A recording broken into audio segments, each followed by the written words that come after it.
Woohoo! We are live. This is Math 75, section 6.2.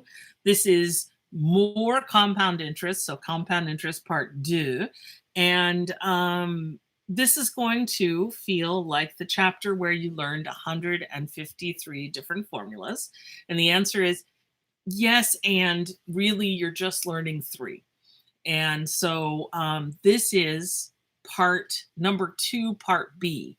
So what we're going to do is the previous formula we learned was for compound interest compounding annually, but that was really a special case. What we would like to do is expand this to compound interest compounding monthly or daily or every 3 years, however often you would like to compound. This formula will work for you. And so this is called future value for other periods. And so if P is invested for T years at a nominal interest rate, so the interest rate that is quoted is because of compounding, not the interest rate you actually receive. So we refer to it as the nominal interest rate. Don't worry about that.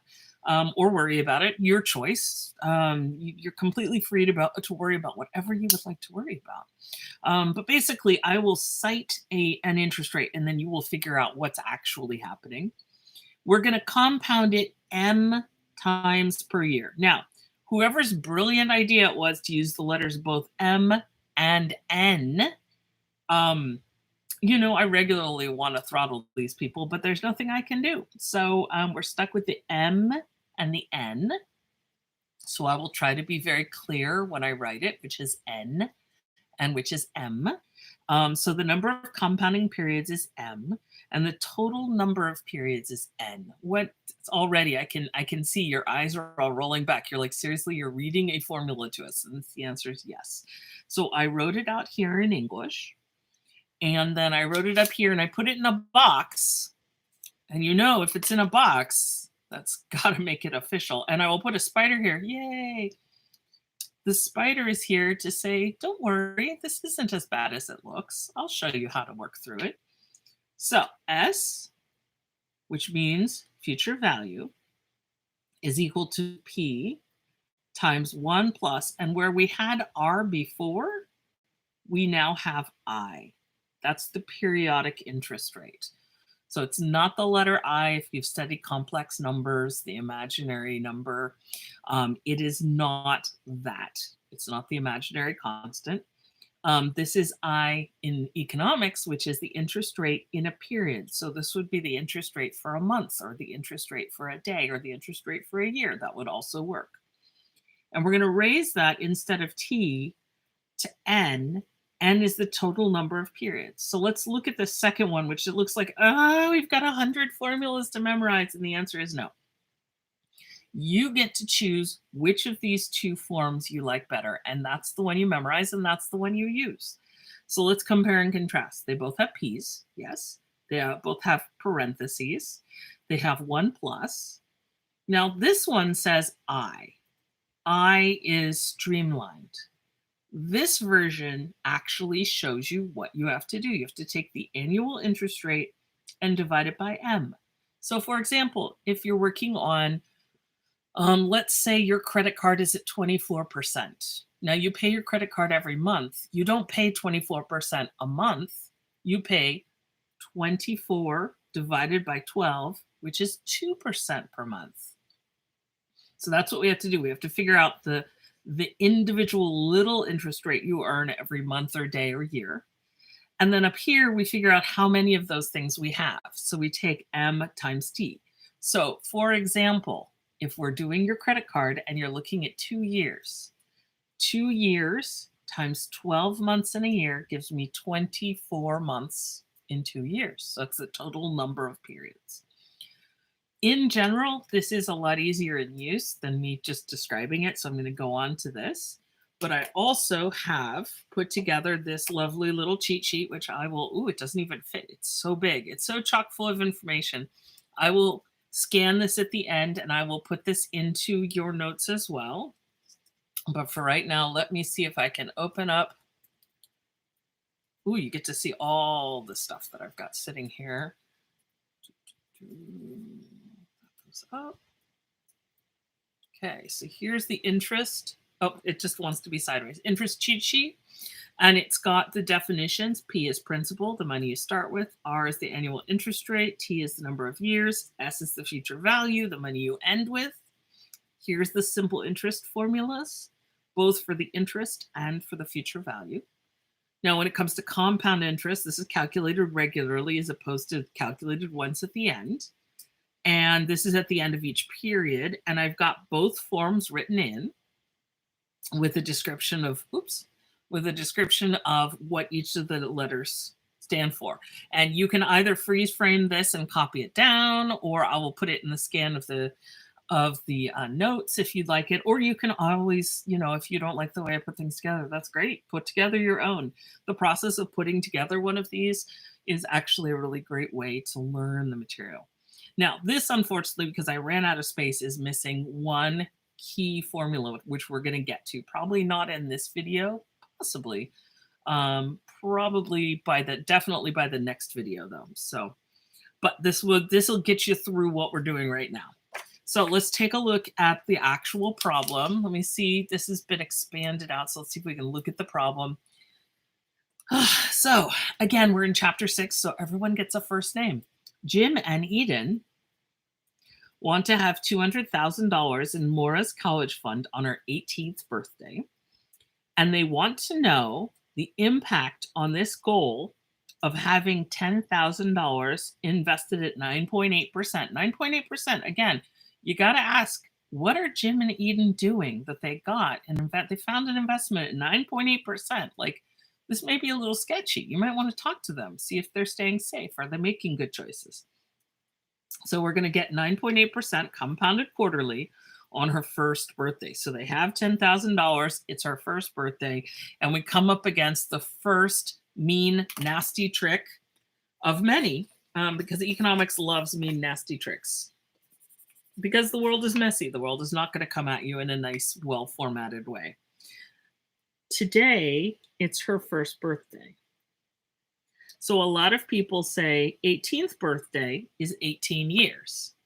If today is her first birthday, then how much time do we have? You got it. The time is 17 years.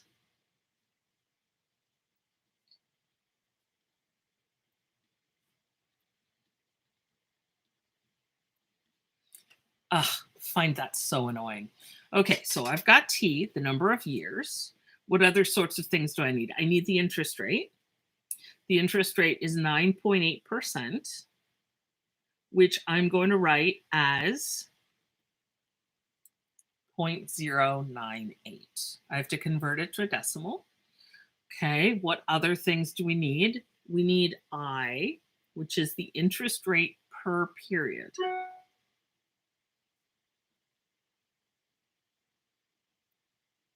And if we look here, we're going to see that it's we look for the word compounded, and we're going to see that it says compounded quarterly, which tells me that our interest rate is per quarter.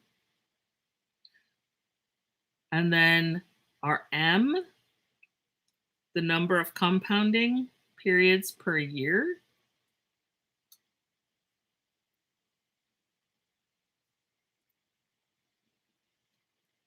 If it is quarterly, then that's 4. So that means the interest rate per quarter, 0.098 divided by 4. So you take this number and you divide the interest rate by it.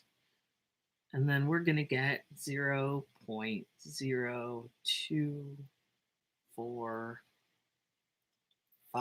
I believe.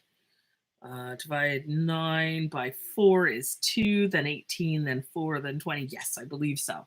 So the interest rate is 2.45, so slightly less than 2.5% per quarter gets us up to 9.8% per year. So we've got two sets of information that we're working with. This is the years.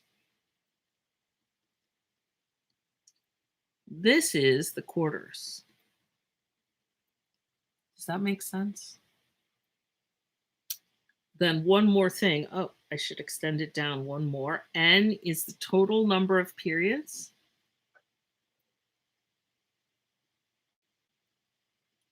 And so the total number of periods, the total number of quarters is the number of years, T, times the number of periods per year, M. So that's going to be 17 years times 4 quarters per year equals 68, I think. So take a look at all this, freeze frame it, make sure you understand. I figured out 17 years and 0.098 per year. And then we have to convert it all into quarters. This is the interest rate per quarter. This is the number of quarters per year, 4. And this is the total number of quarters. And brilliantly, I have written so large that I barely have enough room. Let me see if I can sneak it in down here. Now, thankfully, I know the formula because I've covered it up completely. But you might be able to see it right there. I think we can, yes. So we can go with either one of these.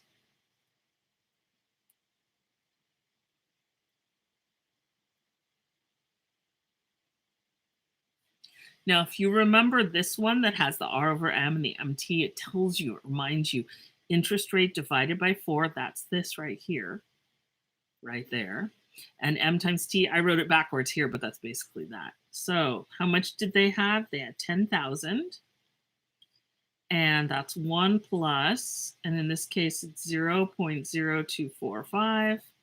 And that's raised to the 68th. Okay.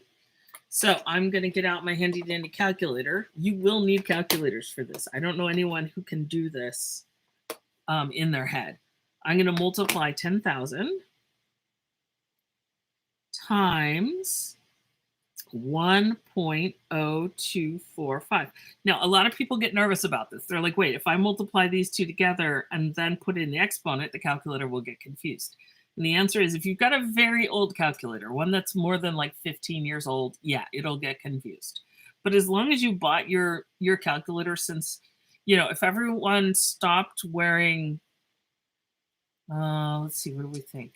If you've bought your calculator, certainly since everyone stopped wearing hammer pants. So if no one was wearing hammer pants still when you bought your calculator, you are good. If you don't know what hammer pants are, you missed out on the 90s, seriously.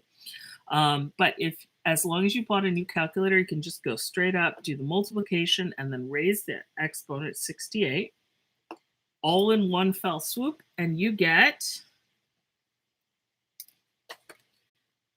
a really surprising amount of money. $51,857 and 72.569 some other things cents.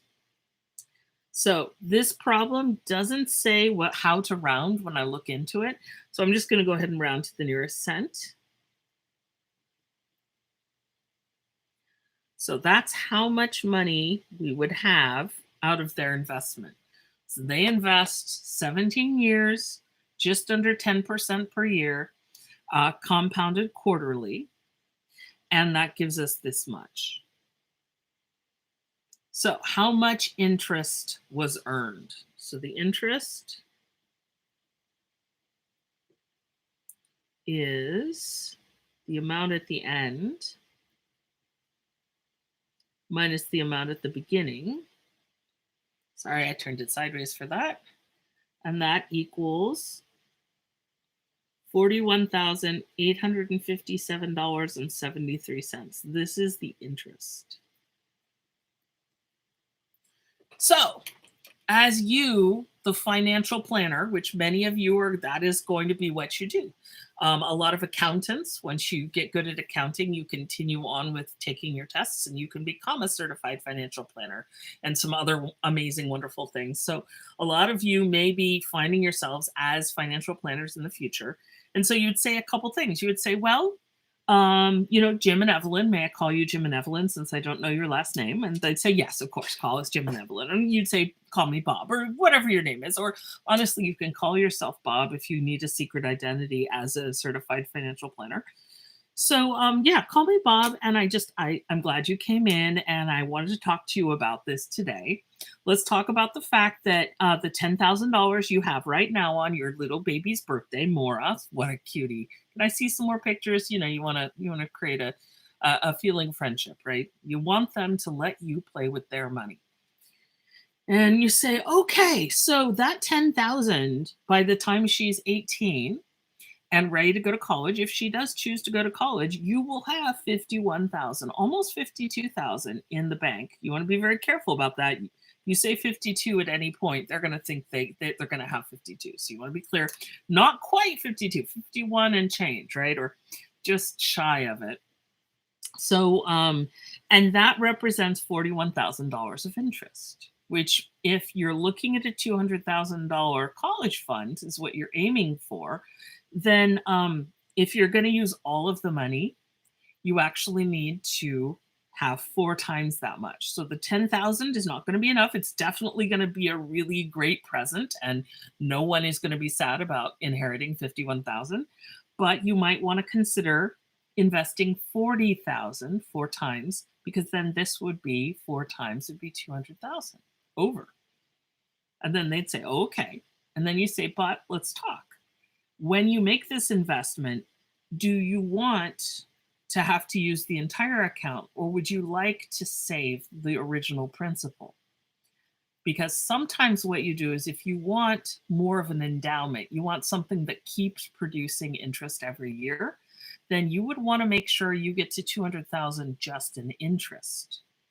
In which case, we'd be looking at this number.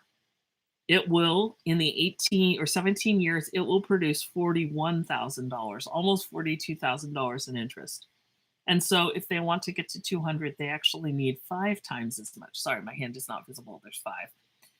Because then they would have 200,000 just in interest. So you'd say, well, you should probably deposit or invest $50,000 5 times. Then this would be 200,000, and you could keep the initial 50,000 you put in the account.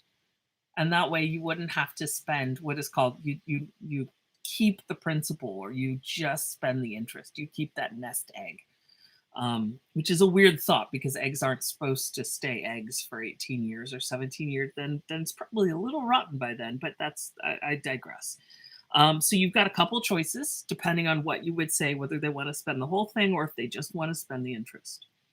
And then the other thing that you all are going to get to learn about is that the downside of all of this is that 17 years from now, it is not clear that $200,000 would be the appropriate amount you would need for a college fund.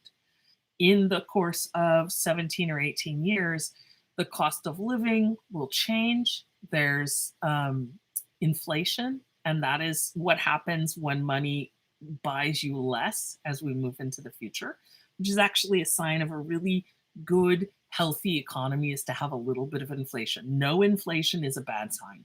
Really, really bad sign. It's something called stagflation, and it gets really ugly. And so there will be inflation. And so you might have to have a talk to them and say, well, $200,000 is an amazing amount of money.